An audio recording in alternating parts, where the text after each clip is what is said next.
Risk है तो इश्क है. सध्या हा स्कॅम 92 वेब सिरीजचा डायलॉग आजच्या तरुणाईचा आवडता डायलॉग बनला आहे. कारण ह्या वेब सिरीजमध्ये हर्षद मेहताने वेळोवेळी मोठमोठ्या रिस्क घेतल्या आणि त्यामुळेच त्याने अत्यंत कमी कालावधीमध्ये यशाचे शिखर गाठले. आपल्याला जर आयुष्यात मोठे यश मिळवायचे असेल तर रिस्क ही घ्यावीच लागते. पण सर्वसामान्य माणूस रिस्क घ्यायला खूप घाबरतो. तो नेहमी सेफ आणि कम्फर्ट झोनमध्ये राहतो. आपण रिस्क घ्यायला का घाबरतो?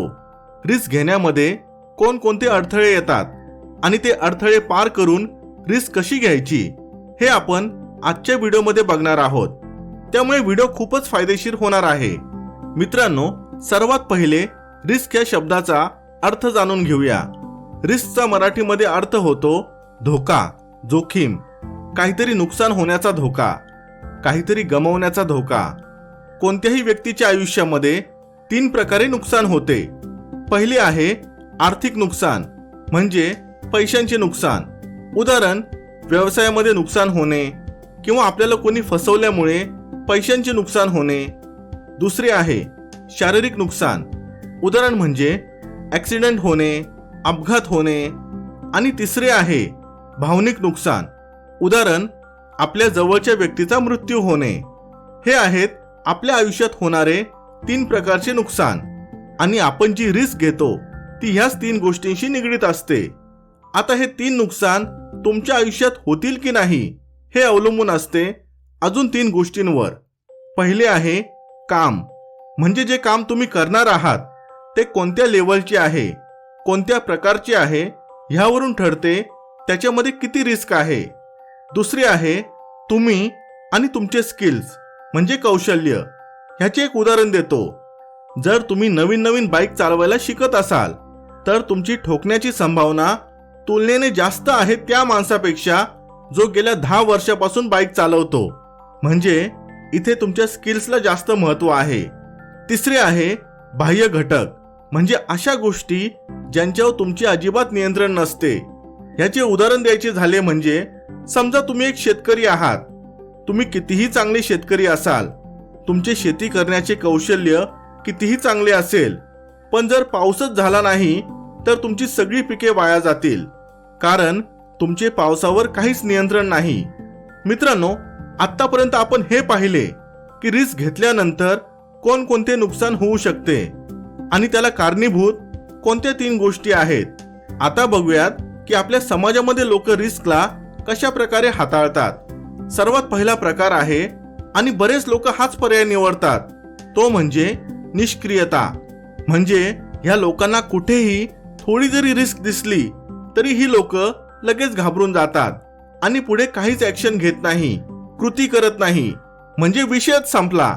ही लोक व्यवसाय तर सोडाच, पण नोकरीमध्ये सुद्धा ह्या लोकांना सरकारी नोकरी पाहिजे असते. म्हणजे ही लोक आयुष्यात 1% सुद्धा रिस्क घेत नाही. त्यामुळे ही लोक जिथे आहे तिथेच राहतात.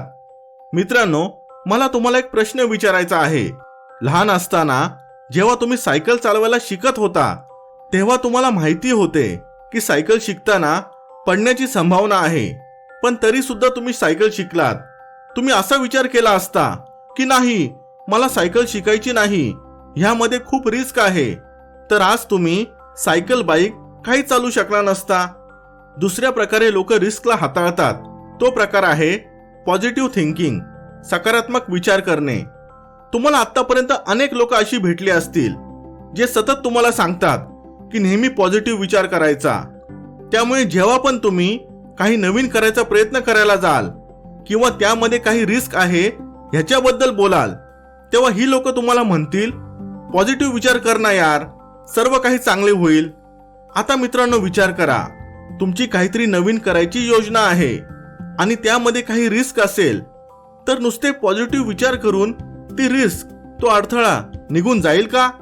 जेव्हा तुम्ही पॉझिटिव्ह थिंकिंगचा आधार घेता तेव्हा तुम्ही असा विचार करता, माझ्याबरोबर काहीच वाईट होणार नाही. जर हाच विचार करून तुम्ही जर कोणतेही काम चालू करत असाल आणि ते काम करताना थोडा जरी अडथळा आला तर तुम्ही तुटून जाल, कोलमडून जाल. कारण तुम्ही त्या परिस्थितीला सामोरे जाण्यासाठी तयारच नसाल. तुम्ही तर ही अपेक्षा केली होती की माझ्याबरोबर तर काही वाईट होणारच नाही. त्यामुळे पॉझिटिव्ह थिंकिंग सुद्धा रिस्क हाताळण्यासाठी योग्य पर्याय नाही. आता आपण बघूया की वास्तवतेमध्ये रिस्कला कसे हाताळायचे, आणि तो प्रकार आहे स्वीकार. यासाठी तुम्हाला एक पेपर घ्यावा लागेल, त्याचे 2 भाग करा. आता तुम्हाला आयुष्यात ज्या गोष्टीची रिस्क घ्यायची आहे, जे काही नवीन काम करायचे आहे, ते पूर्ण केल्यानंतर काय काय फायदे होतील ते डाव्या बाजूला लिहून काढा. आणि उजव्या भागामध्ये लिहून काढा तुमच्याबरोबर वाईटातून वाईट काय होऊ शकते जर तुम्ही त्या कामाला करता. हे केल्यानंतर एकदम लक्षपूर्वक दोन्ही बाजू वाचून काढा. जर तुमच्या उजव्या बाजूची नुकसानाची भीती डाव्या बाजूच्या गोष्टी मिळवल्यानंतरच्या आनंदापेक्षा जास्त असेल, परत एकदा सांगतो मित्रांनो, जर तुमच्या उजव्या बाजूची नुकसानाची भीती डाव्या बाजूच्या गोष्टी मिळवल्यानंतरच्या आनंदापेक्षा जास्त असेल तर तिथेच थांबा. तुम्हाला ते काम नाही करायचे आहे. पण जर डाव्या बाजूचा मिळवल्यानंतरचा आनंद, उत्साह उजव्या बाजूच्या भीतीपेक्षा जास्त असेल तर तुम्ही एक पाऊल पुढे टाकले पाहिजे. इथे सुद्धा एक गोष्ट तुम्हाला स्पष्ट करावी लागेल की जर उजव्या बाजूची वाईटात वाईट गोष्ट तुमच्याबरोबर घडली तर तुम्ही ती सहन करू शकता का, स्वतःला सांभाळू शकता का? ह्याचे उत्तर हा असेल तर तुम्हाला ते काम पूर्ण जोमाने केले पाहिजे. याचे सर्वात महत्त्वाचे कारण म्हणजे ते काम करण्यासाठी तुमच्यामध्ये प्रचंड उत्साह आहे, ज्यामुळे तुम्हाला यश मिळण्याची संभावना जास्त आहे. आणि दुसरं म्हणजे त्याच्यामध्ये जे नुकसान होणार आहे त्याची तुम्हाला जाणीव आहे आणि ती तुम्ही स्वीकार केली आहे. त्यामुळे दुर्दैवाने जर भविष्य काळामध्ये तुमचे नुकसान जरी झाले तर तुम्हाला वाईट जरूर वाटेल, पण तुम्ही स्वतःला सांभाळू शकाल, कारण त्याची तुम्हाला जाणीव होती. बाकीच्या लोकांसारखे तुम्ही कोलमडून जाणार नाही. मित्रांनो, मला खात्री आहे की रिस्क घेण्यामागचे शास्त्र तुम्हाला समजले असेल आणि आता तुम्ही रिस्क न घेण्यामुळे आयुष्यात तिथेच अडकून पडणार नाही. व्हिडिओ आवडला असेल तर लाईक करायला विसरू नका. Thanks for watching. Stay blessed.